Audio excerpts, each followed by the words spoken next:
Where you been? JJC. Oh, okay. There it is. Okay, yeah. I got you. I'll get your email and I'll send you all the English script. Because we're trying to grab people while we have them. Do you go to the teas? You should come to the tea. Every Friday, the English department has tea. They have tea and I work on crumpets. Fridays, so. Quit your job. Easy. Much more. That one, I wouldn't be going to Lewis, so. What's your priorities? Not a single one. Absolutely nothing. I can start this out. Go ahead, Chris. Okay, you talked about how we need to have conversations Yes. with other people, Yes. specifically about politics and religion. However, how do we start those conversations, especially with somebody that differs from us or labels themselves differently from us? Yeah, that's a tough one. I mean, context is critical and crucial. I mean, and you have to kind of read, I guess, the person, your interlocutor, the person with whom you're speaking. If you're getting a vibe like they're kind of aggressive and they're like, you know, then I don't know if it's worth your time. I mean, the 10th chapter in the book is about how not to waste your time. You're dealing with someone who's sort of militant and really, thinking ideologically, and their thinking is frozen, you could say. Then I don't know if it's worth your time. I mean, they're not going to listen to you. In order to have dialogue, certain criteria have to be in place, and you have to both be listening to one another and exchange arguments, that is, logical arguments, not yelling at one another. You have to exchange arguments and back up your arguments as best you can, and then evaluate the other person's arguments and evaluate your own. I mean, all this has to be going on, which means that both people have to be willing and able to participate in this activity. And if they're not, if their thinking is frozen, then you might as well just run your head in the wall, because I mean, you're not going to get anywhere. Like you're a racist uncle. I mean, what's the point? He's not going to budge. I mean, he might, but I doubt it. So is that worth your energy? You have to have a conversation with someone who is willing to have a conversation with you. Which means you both have to act like adults, and you both have to be open and listen. Sadly, that can be hard to find, especially in a family context or at the holiday dinner table, and that can be kind of challenging to find. Yeah. So, but I mean, I don't want that to discourage anyone from seeking this out and trying. But I mean, don't be disappointed if you hit a brick wall. Because a lot of the thinking in this culture is, it's become reactive. It's become, even the news we watch, people get emotionally invested in politicians, in the news media that they're watching, and it becomes like becomes a brand. It becomes a devotion. Like I watch Fox because I love Fox. It's a very strange mentality. Or I love, this politician or that politician. Why would you love a politician? Why would you personally invest that kind of emotion in a person who's in government? I just find that perverse and strange. But there's a lot of that thinking in this culture, and you need to be aware of it. It's a minefield. But remain open to the possibility. With people, with your contemporaries and classmates and so on.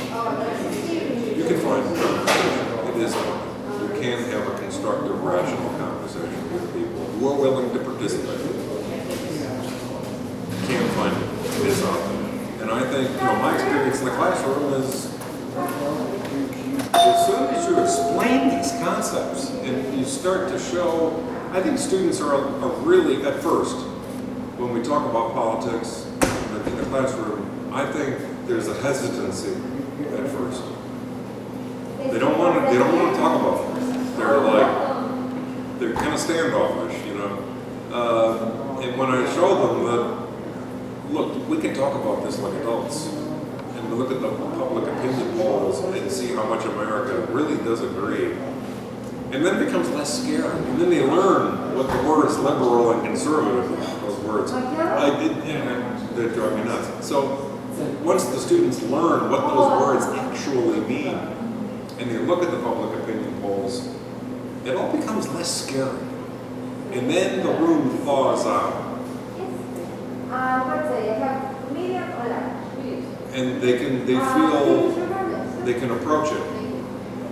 Where at first, they're like, I don't want to sound like this. You know, I don't want to sound like my dad or my grandfather. I don't want to sound like those people, you know. So this politics thing is like, they don't want to do it. But then, there's a thought. And with just a minimum of vocabulary, they get this, you can see the confidence sort of develop. And they give themselves permission, and that's a key term,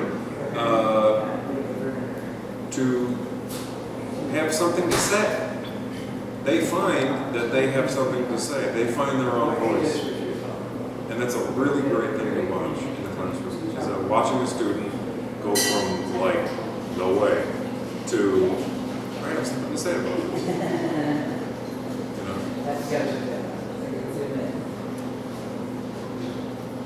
Does that answer your question? Yeah. No, it's good. That's good. That's really what this is all about.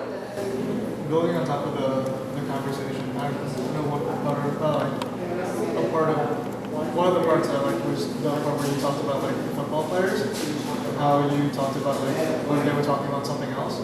I think something interesting about modern times is that there are things such as like internet forums or like places where specifically people go together to just talk about intellectual stuff as if it was like talking about football. I wonder what your like, opinion on that. You mean when I'm talking about people watching sports in like a pub or something? Yeah. Or like a burger joint? Yeah. I mean, what I'm talking about in the book's more of a thought experiment. I just want to know, I just thought about what would happen if all these, they tend to be guys, let's be honest.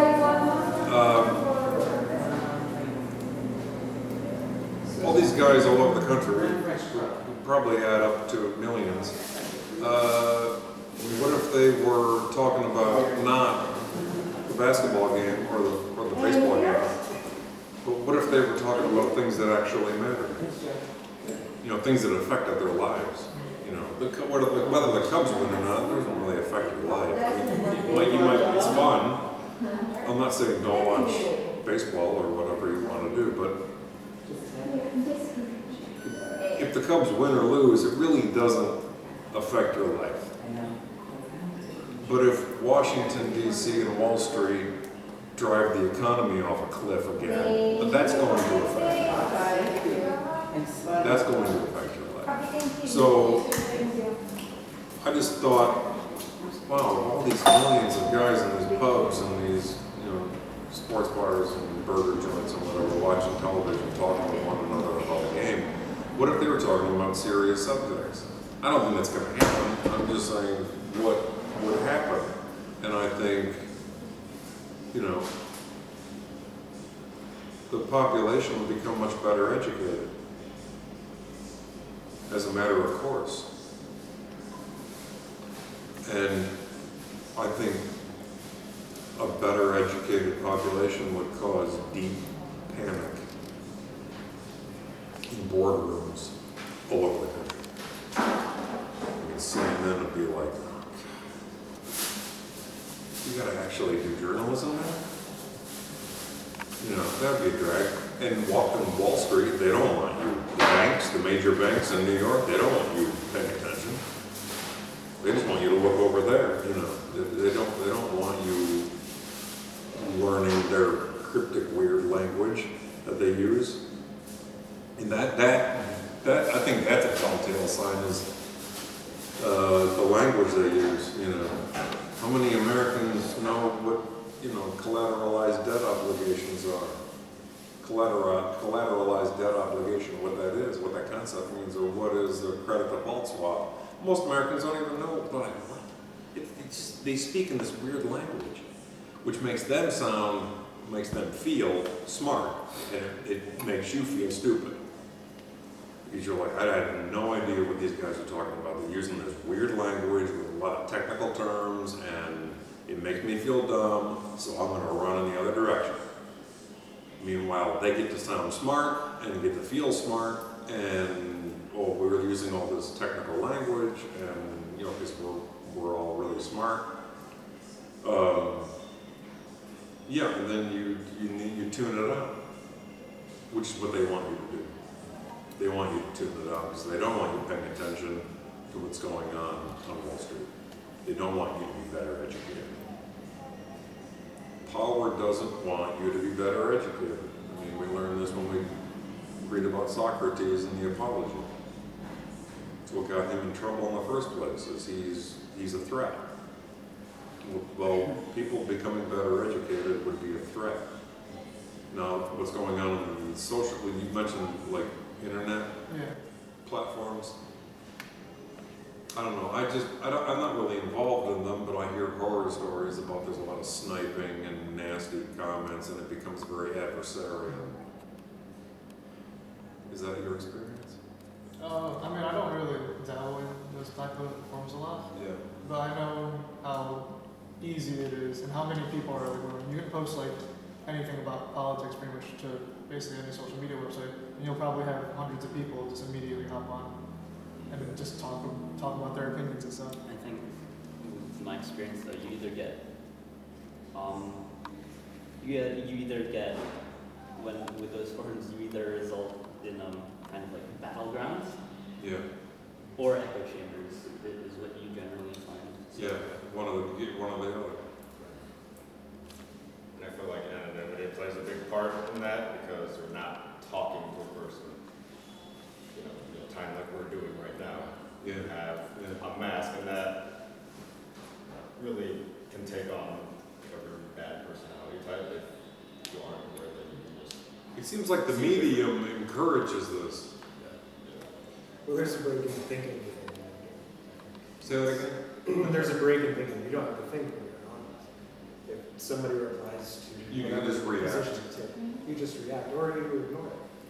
Yeah. There's no direct tension. You can close the computer and say, I'm not changing it. And just walk away. It's not a Yeah, discourse, yeah, it's I think just that's a good point, yeah. I think, talking at each other, not to each other. And I feel like yeah, right. Then this is what I'm talking about with Garcia, but like you have to have a conversation. These aren't conversations. And I feel like even in your class, that first reaction of I don't want to talk about these serious topics is probably built on knee-jerk reactions from social media. That, oh, I don't want someone to blow up in my face because that's what we expect. I've had students tell me that they don't want, they're afraid to talk because they're afraid of the reaction. You wouldn't believe how many students I've had that have told me I don't want to get canceled. I mean, that is a lot. That's a lot of students that have come to me and told me that, and they're legit concerned. I don't want to get canceled, so I keep it quiet. I don't talk. Like I'm still here. If I wasn't canceled, they would have canceled me years ago. You can talk about race and politics and religion. It's fine. You can say black and Latino. It's okay. Your head won't explode. You can talk about these things. But they don't want to. They're terrified of these topics. Because, you know, of what you're saying. I mean, there's blowback commonly, I think, on these online, you know, in these online, or on these online platforms. Yeah, and then you're not having the conversation. Yeah, exactly. You said you're talking at one another, not with one another. Yeah, I think that's true. Does that cover your question, Doug? Yeah. What do you? Because obviously it's like a double-edged sword. On one hand, you can pretty much learn all about these things. Like it's right in front of you. It's like in your pocket. But on the other hand, it kind of creates like you can like end up tunneling yourself and only learn about the things you want to learn. You end up in your own bubble. Yeah. Yeah. I don't want to be yet another teacher that belly aches about these phones, but it's hard not to. It's hard. I've had students, like tell me, yeah, but there's so much information on these phones. I have access Nobody to. uses it. I have access. Yeah, nobody. I'm like, come on. Right. You can talk about all the information all you want. So I use the analogy. I'm like, you know what that's like? It's like a guy sitting in a bar, and the bar is located next to a library. And so the guy is sitting on the bar stool drinking beer all day. He's bragging about all the books next door that he's never going to read. He's never going to even set foot in that building. But he's like, I'm sitting right next to a world-class library. Yeah, you're sitting on a bar stool drinking beer. You're not, there's a disconnect. There's literally a disconnect. There's a wall between you and it.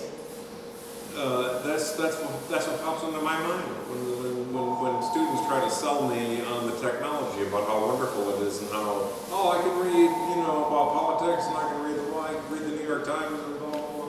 Yeah, but you're not doing that. You're on TikTok. You're watching how many people have pet monkeys? On my Instagram feed. You wouldn't believe how many people have pet monkeys, have pet cheetahs, and have pet mountain lions. It's just one after another. Is that smart? To have a pet cheetah?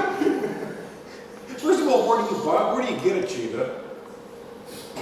Is that even legal? And it's astounding how many of these, when you click on search and there's it just scrolls for days. And there's all these people who have little cheetah kittens, is that the word? That they're running around the living room. And I'm like, that thing's going to get bigger. And then it's going to, kill you. And mountain lions, I don't understand. That's when they release them in Florida. What's that? That's when they release them in Florida. Is that where they get all these exotic animals? I don't know about a pet monkey. I don't know if I like them. I feel like a big issue with phones is that, and technology in general, phones, laptops, stuff, it's no longer a tool meant for people. It's a tool by to directing advertising. So I think that's correct. it's hard for people to find. I don't think many people know how to properly find information in sources. Because you can Google whatever you want in Google. Yeah. It will find the best relevant result what you're looking for and what they know you're looking for as a person based on the thousands of hours of data they have on you. So if you want information of vaccines cause autism and they have this information the things you're looking for, they'll give you the first source published in the least credible science journal out there. Yeah. But it reinforces what you want to reinforce. You'll see this first source and you'll be like, everyone is right. It's no longer a tool meant for the benefit of the population. Yeah, I don't think it hones research skills. It doesn't teach you how to go find an answer. I got into a discussion with a student. He was selling me a fictional version of the Vietnam War, and I wasn't having it. So I'm like, it was a very trying conversation. But he wouldn't let up. Like he said he was saying so many wrong things. It was hard to catch up. You know, like he like packed like 5 wrong things into a very small space, and I'm like, wait, you gotta slow down because I gotta correct all these things you're talking about. You know, so I'm trying to explain the Vietnam War to him as best I can, as quickly as I can, and then he puts his hand up. He's like, let me Google it. Because that's the catch-all. Because that's the jury coming in, right? I'm like, okay, I'm gonna Google it. I'm like, you can't Google it. How do you think we get out of it? Oh, We take after the Luddites and That's start smashing. yeah, that's what I'm right. Smash your phones. Yeah, I don't know how to get it. That's a good question, Baron. I don't know. Some misinformation, It's right there. dedication to distraction. It's right there. It takes 2 seconds to look up Vietnam War on Google, and you're like, oh, there it is. Now I'm an expert. I just did research. And I think, No, you're not, and no, you didn't. like with phones, like I think like technology now has the power to be helpful, and then looking for the right thing, like the Yeah. proper thing, it is helpful. But I feel like with the convenience of information, our mindsets have turned into, well, what's the most convenient thing for me? Yeah, if it takes 2 seconds, Right. why read a book? Right. It's going to take you weeks. You can just, Or why even bother looking for what's actually credible? yeah. But this student had no interest in reading a book on the Vietnam War. I recommended a number of them, and he's like, why would I do that? I just Google it. You know? I think it also depends on kind of the location. It's like we're in the Vietnam War, right? I learned like a lot of things over here, obviously, with the Vietnam War. And then when I went to Vietnam, everything they learned there is like, I wouldn't say like completely different, but like, it's kind of like it's the Fox News-ish. Well, for starters, they don't call it the Vietnam War. Yeah, a lot of things. They leave out a lot of things. Like, I remember when I was over there, there were like, because there's propaganda posters everywhere. By the way, it's like you go to a different city, and it's like it has a different like amount of deaths that happen. It's like the information's just like completely scattered. Yeah. And it's like there's a lot of like, because like usually when you kind of like read something, even like if it's on like a billboard, you don't really think too much about it. You don't go, oh, let me make sure that's real. You kind of read it, it's like it's in the back of your mind. Yeah. And you just kind of, and then over time you just like believe it's facts. So like when I was over there, right, and I saw these like random billboards going like, oh yeah, we beat so and so. It's like I didn't really think about it until when I started taking history classes in high school or whatever, and they were like, that's completely wrong. And I was like, oh, I never really thought about, even like fact checking that. Yeah, right. When were you there? I went there twice. I'm Vietnamese, obviously. You're Vietnamese? Yeah. Your family Yeah. comes from Vietnam. I went there once before high school started, and then it was like a 1-week trip, like a little before COVID started. That's fantastic. Gotta go there. But then I think you have to wonder which depiction is actually right of the war. I mean, obviously America and how they teach it in their schools. I've had some teachers teach it from a more, strict, like obviously it wasn't a righteous war, but then some history books will be like, America was doing it to stop the domino effect from occurring. The domino effect is the critical issue. But you see, we just saw an effective rewriting of history using social media as the major tool. For example, in the most recent Philippine election, by a landslide victory, they elected the son of the last dictator as the president. Yeah. And it's crazy to think about the different perspectives and how they've been convinced. My parents, they love the guy, and they come from 2 completely different economic backgrounds in the Philippines. My mom, she grew up in poverty. My dad came from a political family. Yeah. They've both been convinced that despite,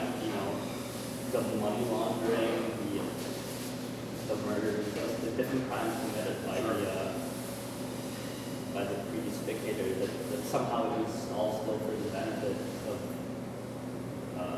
the people. And then they've been teaching that at schools in more conservative areas of the Philippines. They've been teaching students, they've been rewriting history to make it seem like the Marcos regime was a positive thing for the Philippines, highlighting like military success, because at the time it was a heavy military buildup in the Philippines and everything.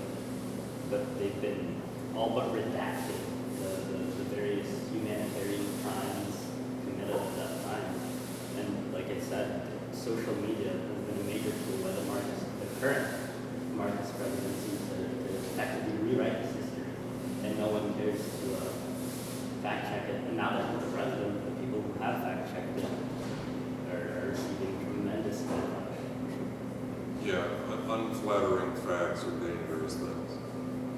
And that reminds me of a point I made yesterday during the talk was, you know, the worst people in the world use a moral vocabulary.